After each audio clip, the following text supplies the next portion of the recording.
Okay, mashinani egasi ko'rayotgan bo'lsangiz, o ana siz qanaqa holatda yurgansiz? Mana sizni shu narsa qiynayotgan bo'lgan.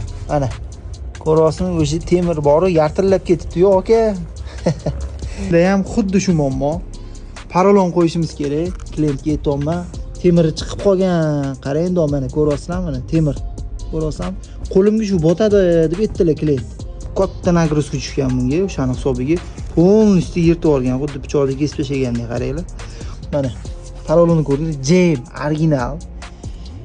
Haqiqiy jam. O'sha hozir yirtilgan bo'lishi kerak mana mana shu. Mana. Parolon ko'ryapsizlarmi? Yirtilgan. Qaniga chincha endi parolonni?